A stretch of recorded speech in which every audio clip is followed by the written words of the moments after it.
எல்லாருக்கும் ஹாய். நான் உங்கள் என்னோட லைஃப்பில் நடந்த ஒரு அமானுஷ்யமான ஒரு பேய் கதையை பற்றி தான் சொல்ல போகிறேன். எங்கள் தெரு வந்து 1வது தெரு, நான் 5வது படிச்சுட்டு இருந்தேன். என்னோட 2 வருஷம் பெரிய பசங்க, 1 வருஷம் பெரிய பசங்க எல்லாரும் சேர்ந்து மொத்தமாக 6 பேர் இருப்போம்.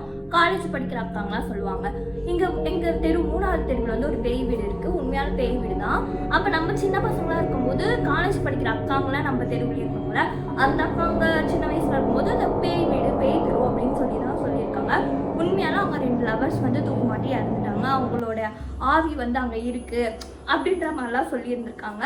அது மட்டும் இல்லாமல் அந்த அக்காங்களாம் சொல்லுவாங்க, அந்த அக்காங்க சின்ன பிள்ளைங்களா இருக்கும்போது ஒரு பன்னியோட உடம்புல அவங்க ஆவி வந்து அங்கேயே நின்று எங்கெல்லாம் பார்த்து முறைச்சிச்சு அப்படின்லாம் சொல்லியிருக்காங்க. அதே மாதிரி நான் அந்த இடத்துல உண்மையால பேயை ஃபீல் பண்ணா அப்படின்னு சொல்லி ஒரு கதை தான் சொல்ல போகிறேன். இதுதான் பார்ட் 1 ஸ்டோரி. அந்த பேய் வீடை பற்றி. அந்த இடமே ரொம்ப சைலண்டாக தான் இருக்கும். காலையிலையும் சைலண்டாக தான் இருக்கும், நைட்டில் ரொம்ப சைலண்டாக இருக்கும். நைட்டில் நாங்கள் அந்த இடத்து வழியாக போகவே மாட்டோம். ஆனால் அந்த 3வது தெருவில் கடையெல்லாம் இருக்குது. இருந்தாலும் அந்த கடைக்கே நாங்கள் போக மாட்டோம். அந்த பேய் வீடுக்கும் அந்த கடைக்குமே சம்மந்தமே இல்லை. இருந்தாலும் அது ஒரு பேய் கதை அப்படின்னு சொல்லிலாம் சொல்லுவோம். பகலில் பார்த்திங்கன்னா அவ்வளோ சைலண்ட்டாக இருக்கும். சின்ன பசங்களாம் போய் நாங்கள் விளையாடுவோம். ஆனால் எங்கள் வீட்டில் தெரிஞ்சால் திட்டுவாங்க.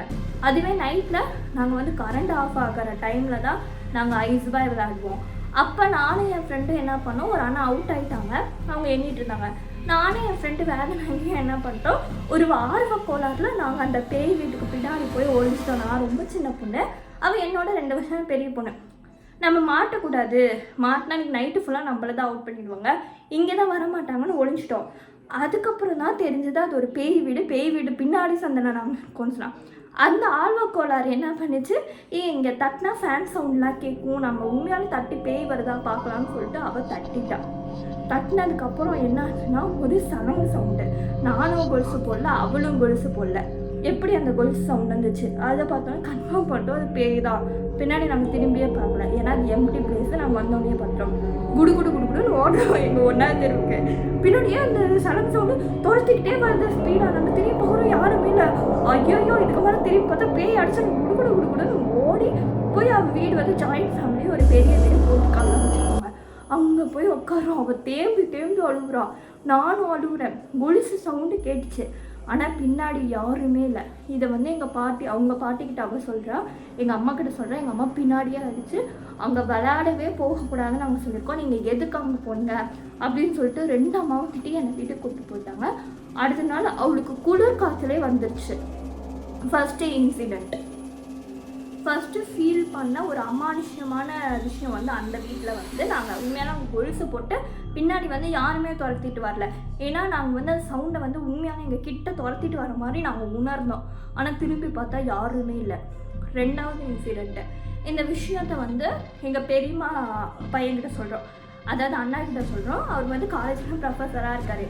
அவங்க வந்து நம்பவே இல்லை, உண்மையாலாம் அப்படிலாம் இருக்காது, சின்ன பொண்ணுங்கனால இந்த மாதிரி உங்ககிட்ட கதை கட்டுறாங்க, நம்ம இன்னைக்கு நைட் வந்து அந்த பிளேஸ் வழியாக தான் நம்ம போகிறோம் அப்படின்னு சொல்கிறாங்க. நான் வந்து வேணான்னு பம்புறேன். எங்கள் அம்மா கிட்ட சொன்னால் விட மாட்டாங்க. அண்ணன் என்ன சொல்லிட்டாருன்னா, அம்மா கிட்ட சொல்லாத அப்படின்னு சொல்லிட்டாரு. அந்த வழியில் தான் இல்லைன்னா நம்ம இப்படி போயிடலாம் சொன்னேன். அவர் வந்து இல்லை நம்ம போய் ஆகணும்னு சொன்னார். எனக்கு செம்ம பயம் அந்த பேய் வீட்டை கிராஸ் பண்ணுறதுக்கு. நான் வந்து என்ன பண்ணிட்டேன், அந்த பேய் வீடு இப்படிக்கா இருக்கும், இப்படிக்கா ஒரு வீடு இருக்கும், சரி நம்ம இப்படிக்காவே திரும்ப வேணாம். அண்ணா கூப்பிட்டு போகிறாரு. அந்த வீட்டு என்ட்ரன்ஸை நாங்கள் கிராஸ் அதாவது போகணும். நான் இப்படி திரும்பிட்டு ஜஸ்ட்டு ஒரு டைம் இப்படி திரும்பி பார்க்குறேன், ஒரு பேய் மாதிரி யாரோ வெள்ளை கலரில் அப்படி முடியெல்லாம் விரிச்சு போட்டு மாதிரி பார்க்கலாம். பார்த்து வீடுன்னு கத்திட்டா. ஆனால் ஸ்பீடாக போங்க மேலே இருக்கு கத்துறா. ஆனால் அந்த இடத்துல யாருமே இல்லை. அப்போ அந்த பர்சன் யாரு எனக்கு சத்தியமாக புரியல. அந்த பர்சன் யாரு இன்ன வரைக்கும் தெரியல. எங்கள் அம்மா இருக்குன்னா இதெல்லாம் விளையாடுற விஷயமா அங்கே உண்மையான இருக்குது. அங்கே வந்து எப்படின்னா, அங்கே வந்து நிறையா மல்லிகைப்பூ செடிலாம் இருக்கும். அந்த செடிக்கு நாங்கள் தண்ணியே யாரும் ஊற்ற மாட்டாங்க. அங்கே வந்து குடியும் இல்லை. ஆனால் அந்த மல்லிகைப்பூ செடி வந்து ஃப்ரெஷ்ஷாக இருக்கும். டெல்லியும் மல்லிகைப்பூ மொட்டு வளர்ந்துட்டே இருக்கும். அது எப்படின்னா எங்களுக்கு தெரியல. ஒவ்வொருத்தர் வந்து அந்த விஷயம் சொல்லுவாங்க. அந்த பக்கத்து வீட்டுக்காரங்கன்னா யாரும் அழுகுற மாதிரி இருக்கா அப்படின்லாம் சொல்லுவாங்க. சில பேர் அந்த உருவத்தை பார்த்தோன்னுலாம் சொல்லுவாங்க.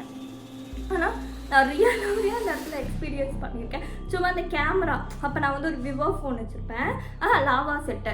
அப்போ வந்து நாங்கள் அதில் வந்து கேமரா எடுத்துகிட்டே போவோம் அந்த கேட்டுக்கிட்ட. அப்போ சல்லுன்னு ஏதோ கிராஸ் பண்ணி போன மாதிரிலாம் ஆஃப்டர் கேமராவில் பார்க்கும்போதுலாம் இருக்கும். அந்த அளவுக்கு அந்த வீடுனா பயம். ஆனால் இப்போ அந்த வீட்டில் வந்து ஒருத்தர் கூடியிருக்காங்க.